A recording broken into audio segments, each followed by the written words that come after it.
ngayong araw na to, pinapupunta ko si mama at saka si Utol, si Papa. Alam mo ba yung lupa na ito? Hindi pa po. Kung saan ka nakaupo, kay Kuya Noli yung lupa. Salamat. Maraming salamat sa iyo. Kung di ko lang namin dahil ayaw mong pakilala. Masaya ako na may lupa ka na dito. Bigla ako na may lupa ka dito eh. Pero I'm happy for you.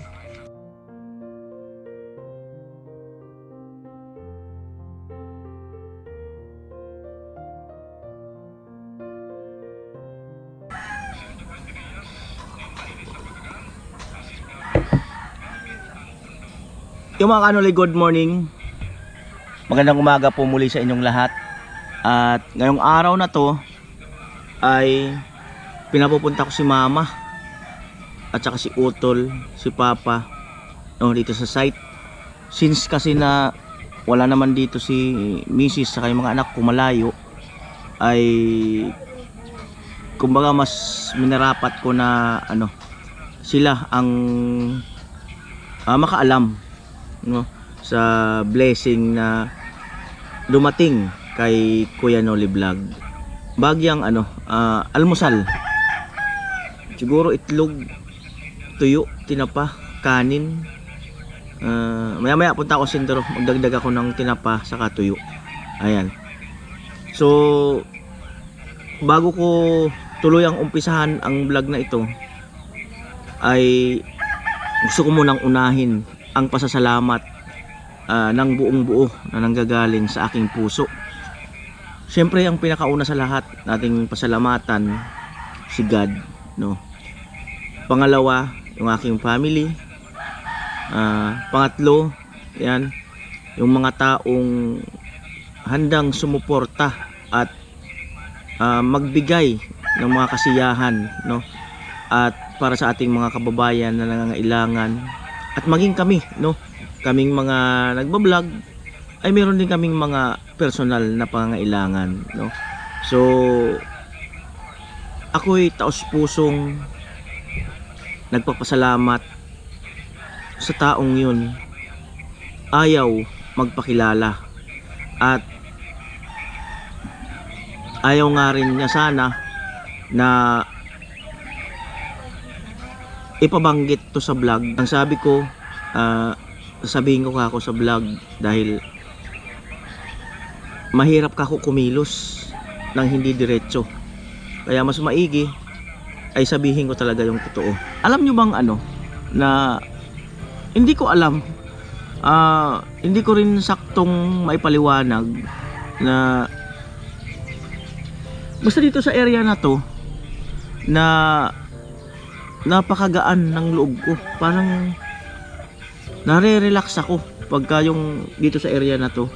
Parang totoo nga talaga yung minsan yung kasabihan na mayroong mga lugar na nagbibigay sa iyo ng peace of mind. Yung basta yung parang nare-relax ka talaga totally, napakagaan talaga ng loob ko sa area na to. Hindi po ang rason na malapit ako sa malapit ako dito sa mga angel or malapit kay Chinchin, lalo na, siguro ay nagustuhan ko lang itong lugar, siyempre hindi siya crowded, at bukod doon pantayong lupa. At the same time ay ito meron ng pathway, salamat sa pathway kay Kuya Franz, Kuya Albert, Kuya Cesar Ferrer, and Kuya Obet and family. So lalong nagkaroon ng ganda at kulay yung lugar dito dahil nga sa pathway, At alam nyo ba na gumaganda lang isang lugar pagka mayroon ng mga kalasada, At ayun, nagpabili na ako ng tinapa sa kamatis, dagdag doon sa almusal. Nga pala sana yung talong, pabirang buhay na. Nakaalis na. At gusto ko pong pasalamatan yung naging katuwang ko sa lupa na ito, ang naging katuwang ko sa pagbili ng lupa na ito ay kumbaga ay sinuportahan niya ako mga kanoli, no. Yung pagbili nito ay hinatian niya ako, no. Hinatian niya ako sa pagbili ng lupa na ito.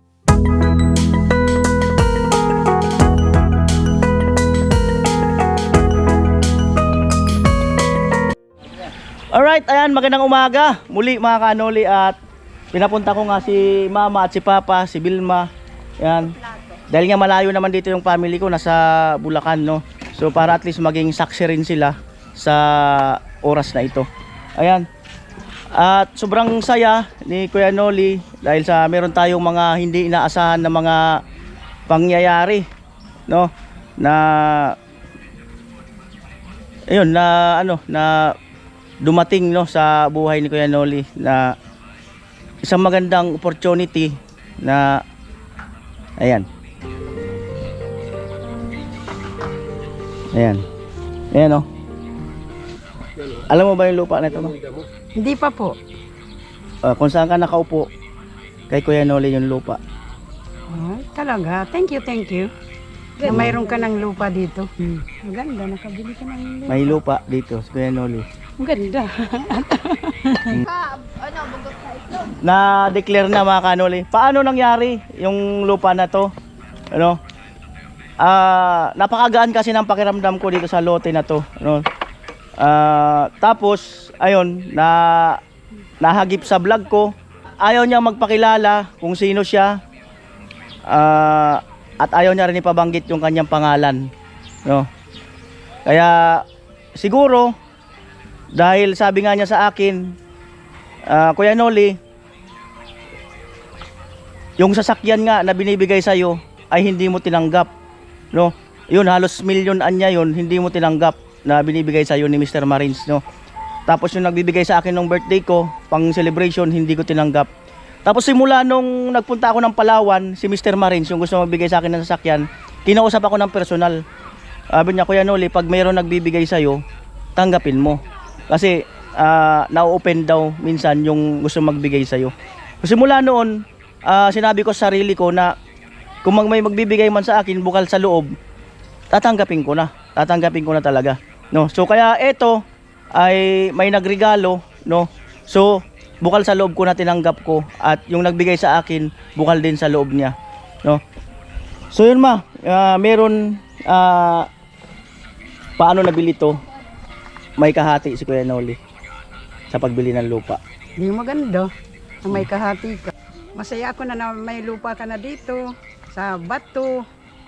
Bigla ako na may lupa ka dito eh. Pero I'm happy for you.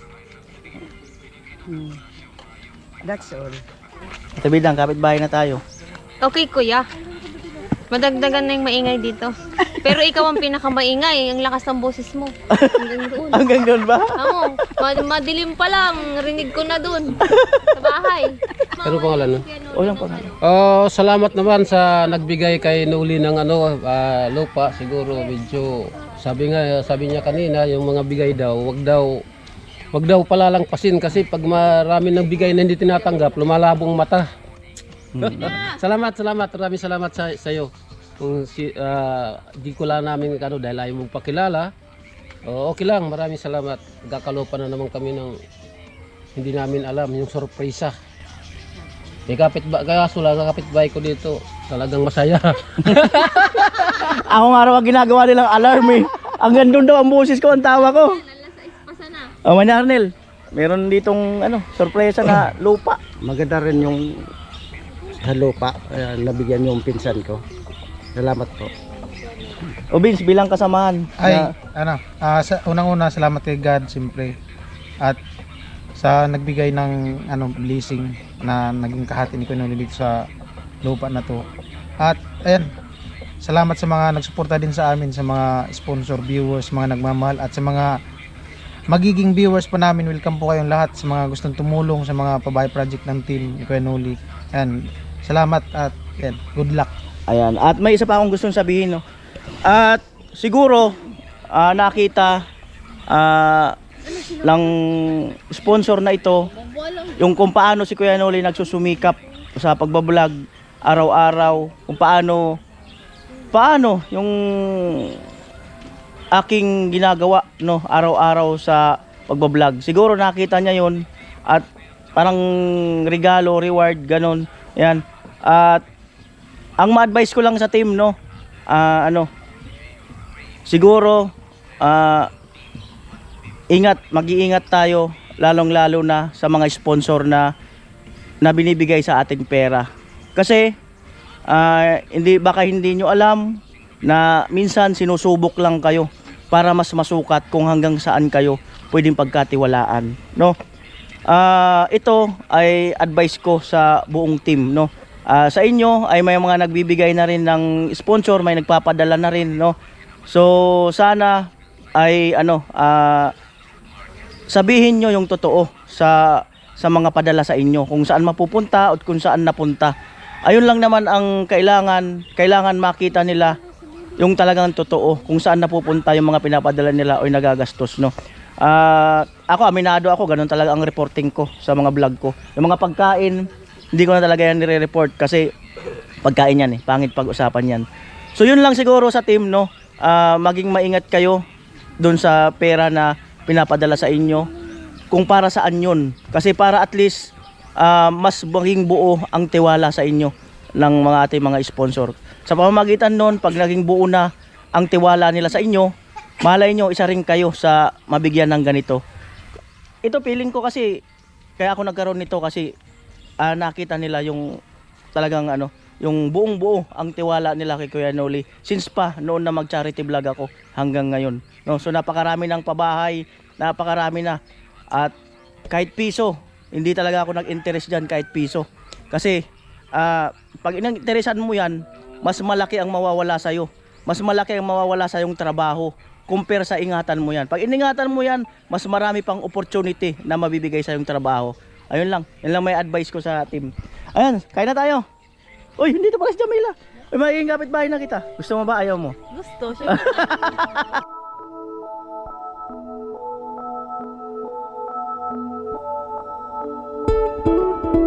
Kain na. O, handog na kayo.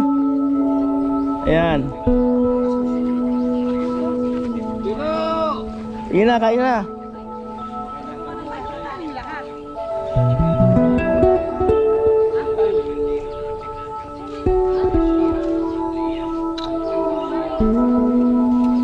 O, breakfast na, breakfast.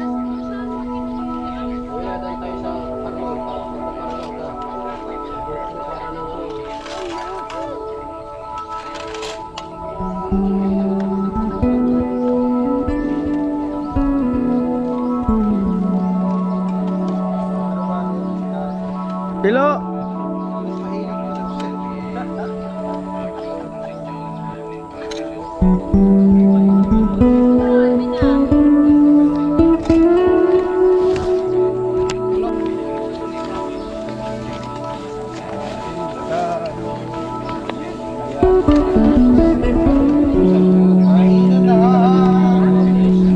Ayan po, baka temporary lagyan ko to ng kubo. Baka gusto lagyan ko to ng kubo para pahingahan na rin nila mama at ni papa. Pagka yung gusto nila na para mag-unwind, no? Ako kagaya ko, mas gusto ko yung tahimik kasi nag-i-edit ako, nagbablog ako. So, baka lalagyan ko talaga to ng kubo dito. Kahit isang kubo lang muna para sa peace of mind or pagiging relax, di ba? Pag sila mama at papa naiinitan doon sa bahay kasi nga simento yun. So dito sila kubo. Yun, parang ganoon na kubo na yun, no? Ang ilalagay ko. Amo? Hindi na kayo ng araw.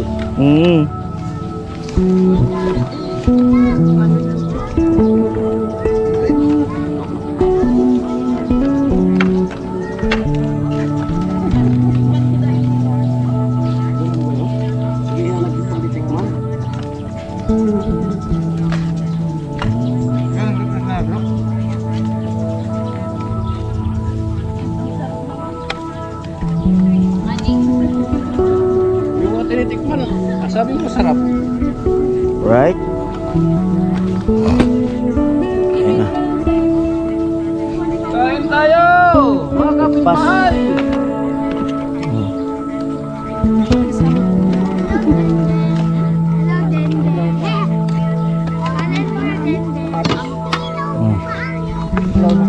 Hilaw na kamatis.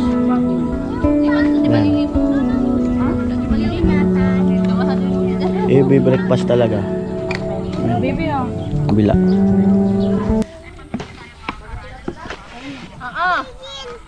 Huwag na.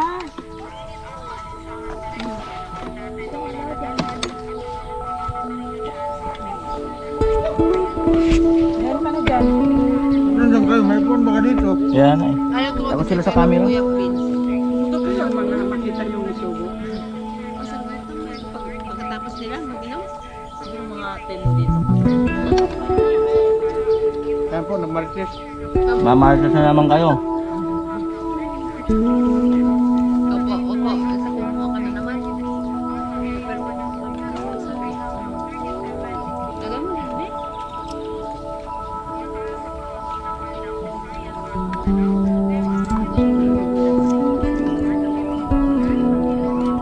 Ano po?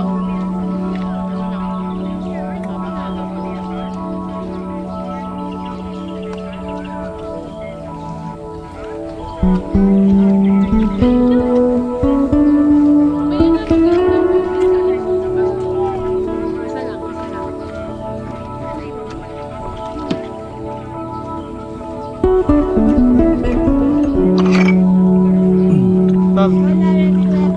Tol.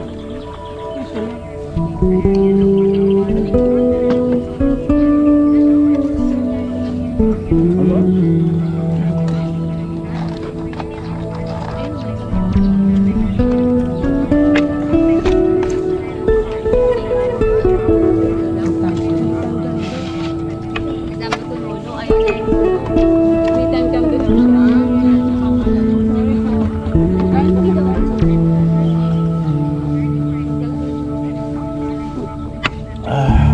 Mamaya niya, pag yan matagal-tagal tayo. Ilang taon na yan? 3 taon. Oo, matanda po. Wala daw kay Arnel.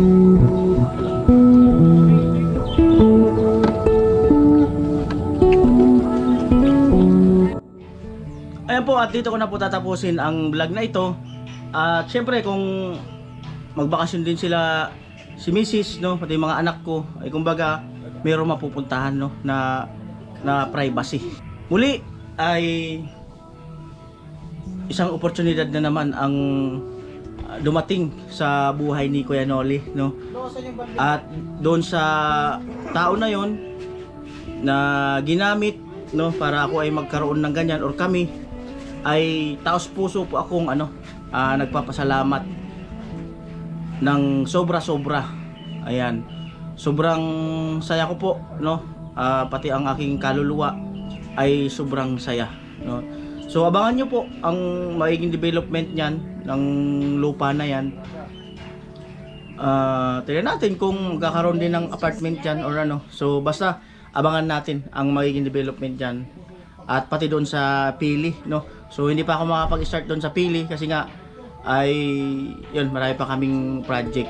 So muli, ayan, maraming salamat po sa napakalaking oportunidad at opportunity na pinagkaloob mo kay Kuya Noli no. Salamat po muli sa inyong lahat, at bihira po na mangyari to or mapili kayo ng ng mapagkalooban ng lupa. At